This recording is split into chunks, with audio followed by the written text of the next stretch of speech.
Ladies and gentlemen, let me tell you something powerful today. You were not born to survive, you were born to thrive.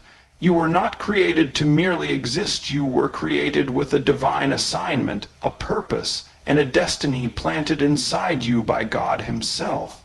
But here's the truth, destiny is not automatic. You don't stumble into it. You don't inherit it by default. You walk into it by faith. Faith is the currency of the kingdom. If you want to fulfill your divine destiny, you're going to have to make some transactions, and faith is how you pay. The problem is, too many people are waiting for permission, waiting for signs, waiting for resources, but God doesn't give you the provision before you move, He gives you provision as you move. Faith is not about seeing it, it's about believing it, saying it, and then stepping into faith begins where sight ends. That statement alone is enough to transform how you approach your destiny. Most people are conditioned to operate only by what they can see, touch, and calculate. We're taught from a young age to be practical, to be reasonable, and to avoid risk, but faith doesn't live in the realm of the reasonable. Faith is not confined to logic. In fact, faith is born the moment logic runs out. When you can't see the next step, when there's no clear path, when nothing makes sense, that is the exact moment faith takes over. You see, sight is a natural function, but faith is a spiritual force. Your eyes tell you what is, faith tells you what can be, and if you only move when the road is lit, when the bank account is full, when the approval is stamped, then you're not walking by faith, you're walking by sight. But destiny is not released to those who play it safe. Destiny is released to those who are willing to step out even when they don't have all the answers. God doesn't give you the full blueprint in advance, because if He did, you would rely on the plan instead of relying on Him.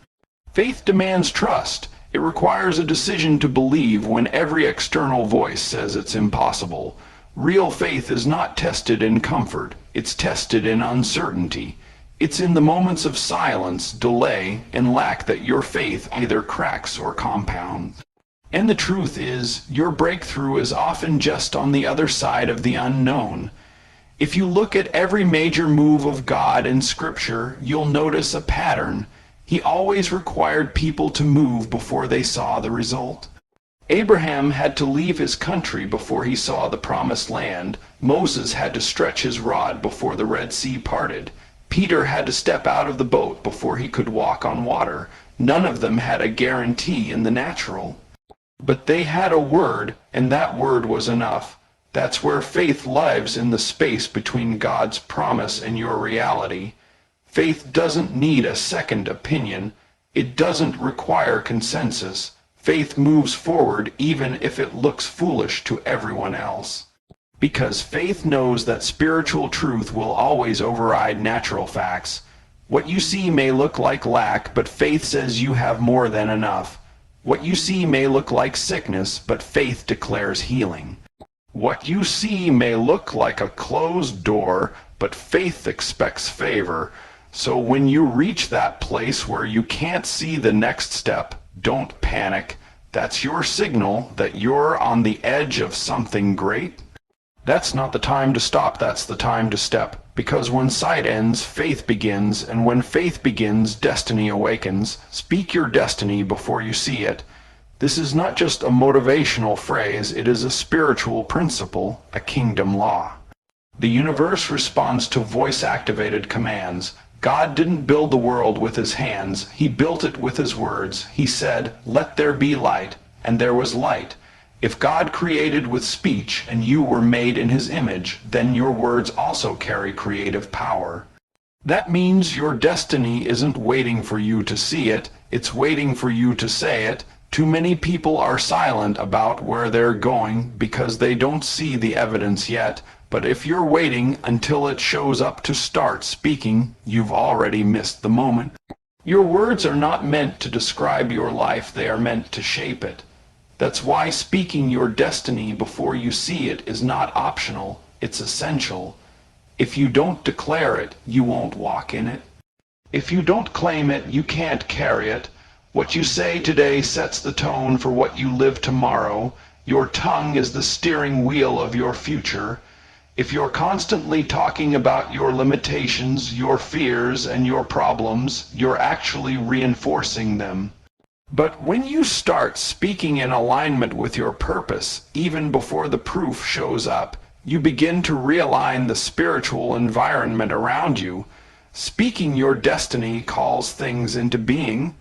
It activates unseen resources, it shifts your focus, and it reprograms your mindset. Faith speaks, it doesn't wait, it doesn't mumble, it declares boldly. Think of David facing Goliath. He didn't wait until the giant was on the ground to talk victory. He said, "This day the Lord will deliver you into my hand." He declared the outcome before he saw it. That's how champions think. That's how destiny is fulfilled. The truth is, what you say is often a stronger reflection of your belief than what you think. You might believe something quietly in your heart, but when you speak it, you take ownership of it. And that public declaration sends a message to heaven and to hell that you're standing on your promise. Even when things look contradictory, your consistent confession is a sign that you trust the outcome more than the obstacles. Some people are afraid to speak boldly about their destiny because they fear being wrong or sounding arrogant. But humility is not denying the power God gave you. Humility is acknowledging that the power comes from Him. So when you speak your destiny, you're not boasting in yourself, you're boasting in the one who promised to complete the work He began in you. It doesn't matter if people laugh or doubt you. It doesn't matter if your current circumstances contradict your confession. What matters is that you refuse to stay silent, because when you speak your destiny before you see it, you create the space for your future to find you. Your words go ahead of you and prepare the way, and eventually, what you consistently speak by faith you will see with your eyes, align with God's vision, not just your ambition. There's a big difference between chasing what looks good and walking in what God has actually called you to do.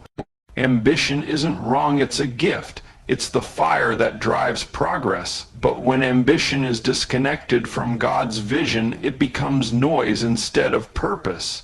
You can climb the ladder of success, but if it's leaning against the wrong wall, you'll still end up unfulfilled. That's why the key to fulfilling your destiny is not just movement, it's alignment. God doesn't bless every plan, He blesses His plan. That means your role is not to manufacture success, but to discover the assignment you were born to fulfill. When your heart is surrendered and your ears are open, God begins to download the blueprint that matches your design. You were created with intention. Every gift, every experience, even every pain you've endured, all of it fits into something bigger than yourself. But you only see it clearly when you let go of your personal agenda and lean into God's agenda. Sometimes what we call faith is just ambition dressed in spiritual language. We say we're believing God for something, but really we're just asking Him to cuss at our own goals. True faith starts with surrender. It says, "God, not my will, but yours be done." That's not passive, that's powerful, because when you align with God's vision, you tap into supernatural clarity, timing, and favor that no hustle or grind can produce. God's vision isn't always flashy, but it's always fruitful. It might not impress people, but it will impact lives. When you align with His plan, you don't have to chase opportunities. Opportunities will find you. Resources will meet you at your place of obedience. Favor will follow you when you follow Him. Ambition says, "I want to build something big." Vision says, "I want to build something that lasts." The difference is eternal impact. The hardest part about alignment is letting go of your own ideas of success. Maybe you thought your path would look a certain way. Maybe you thought you'd be further by now, but delay doesn't mean denial. Sometimes God closes doors not to punish you, but to protect you from becoming successful at the wrong thing. Real power is in trusting His plan even when it doesn't make sense yet. There's peace in alignment. There's grace in knowing you're not striving in your own strength. When you're aligned with God's vision, you stop living for approval and start living on assignment. You're no longer confused by comparison or discouraged by delays. You become laser, focused, purpose-driven, and spirit-led. That's the zone where destiny becomes real, and when ambition submits to vision, the outcome is not just success, it's significance. Faith requires action, not just intention. It's easy to say you believe in something, but belief that doesn't move you is just an idea. Real faith always moves. It takes the invisible and makes it visible through obedience. You can pray, hope, and dream all day long, but until you take a step, nothing changes. God doesn't respond to good intentions. He responds to obedient action. You can have all the passion in the world, but if you're not moving toward the thing you say you believe, it's just spiritual procrastination. Too many people are waiting on God to do something, while God is waiting on them to move. Faith isn't passive. It's not sitting on the sidelines waiting for a sign. Faith is stepping out when you don't have all the answers. It's making the call, building the plan, writing the book, applying for the opportunity, even when the conditions aren't perfect. Because faith knows that breakthrough doesn't come before the step, it comes because of the step. Movement activates miracles. Action opens doors. We love to quote that faith can move mountains, but mountains don't move until we speak and then push. Noah didn't just believe a flood was coming, he built a boat. Abraham didn't just agree with God's promise, he packed up and left. The woman with the issue of blood didn't wait for Jesus to notice her, she reached out and touched him. Every time something changed in Scripture, it was because someone did more than believe, they acted. Faith without works isn't just incomplete, it's dead. Intention sounds good, but it doesn't produce fruit. You can intend to walk in your calling, but if you never take the first step, that calling stays locked inside you. God honors movement, not just motivation. Even a small act of obedience creates momentum. Action is faith's way of saying, I trust God more than I trust the fear. I trust the promise more than I trust the problem. It's not about having it all figured out. It's about doing the next thing God asked you to do. People wait until they feel confident, until they feel ready, until everything is lined up perfectly. But faith often requires that you move before the feelings catch up. You can be afraid and still take action. Courage isn't the absence of fear, it's the decision to move forward in spite of it. Faith doesn't eliminate the risk, it overrides it with purpose. And once you start walking, that's when heaven starts working. That's when divine connections are made. That's when resources show up. Not before, but because you moved. You don't need more signs. You don't need more time. You need to take action.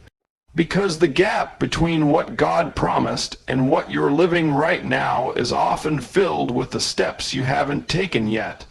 Faith isn't just what you say you believe, it's what your actions prove you believe. And when you move, mountains move. When you act, things shift. That's the power of faith in motion. Thought for 21 seconds, invest in your calling like it's already guaranteed. The world teaches you to hedge your bets, to wait for validation, to move only after the deal is signed. But destiny demands the opposite. When heaven stamps a promise on your spirit, the guarantee is written in ink you cannot see yet. Your job is to spend as though the funds have already cleared. That means you register the business while the balance is zero. You enroll in the course before you know how you'll pay the tuition. You reserve the venue while the audience is still a dream in your heart. Every step of decisive investment sends a signal to God, to your own subconscious, and to the watching universe that you trust the promise more than the problem, the word more than the wallet. Playing small might feel safe, but it is the most expensive form of fear. Delay costs compound faster than bank interest. Every day you postpone the book, someone else stays uninspired. Every month you delay the clinic, a patient goes untreated. Every year you hide the invention, A generation goes without a solution. So you calculate the true expense of hesitation and discover that bold investment is actually the cheapest option on the table. Faith-driven spending is not reckless, it is stewardship of revelation. Money, time, and energy are merely tools, and tools rot in the shed. Put them to work where the architect of your destiny points, and they multiply. Consider the farmer who casts seed into the ground months before the harvest. He does not stand over the soil worrying about every kernel. He purchases fertilizer, hires labor, even negotiates buyers for a crop he cannot yet see, because he trusts the law of sowing and reaping. Your calling operates by the same law. Seed looks like strategy sessions, prototype drafts, mentoring appointments, marketing campaigns. Investors, partners, and opportunities are drawn to vision that already has skin in the game. So write the check, clear your calendar, burn the backup plan, and let your investment announce to the world that your calling is not a hobby but a foregone conclusion. Your identity fuels your destiny. You will never rise higher than what you believe about who you are. Destiny is not just about where you're going, it's about who you believe yourself to be on the way there. If you see yourself as small, unworthy, or limited, you will subconsciously sabotage opportunities designed to elevate you. You can have the talent, the calling, the connections, but if your identity doesn't match your assignment, you'll keep shrinking to fit a version of yourself that God never intended. Too many people try to fulfill a divine calling while carrying a broken sense of self. They're building purpose on a foundation of insecurity, shame, or doubt, but destiny can't grow in the soil of false identity. If you're still seeing yourself through the lens of your past, your failures, or your critics, you'll never fully step into the boldness your future requires. That's why the enemy attacks your identity first. He doesn't have to destroy your destiny, he just has to convince you that you're not qualified for it. God always speaks to identity before he releases purpose. When he called Gideon, he didn't say, "Hey coward, come fight." He said, "Mighty man of valor." When Jesus was baptized, the heavens opened and the Father said, "This is my beloved Son, in whom I am well pleased." That affirmation came before the miracles, before the cross, before the resurrection. God always affirms identity first, because if you don't know who you are, you won't know what to do when the pressure hits. The truth is, your identity was established before you ever had a chance to earn it or ruin it. You were chosen before the foundation of the world, called by name, knit together in your mother's womb, and filled with purpose by the one who makes no mistakes. You are not defined by what happened to you, what people said about you, or what you believed when you were at your lowest. You are who God says you are, chosen, royal, set apart, redeemed, and equipped. When you embrace that truth, everything changes. You stop asking for permission. You stop apologizing for your assignment.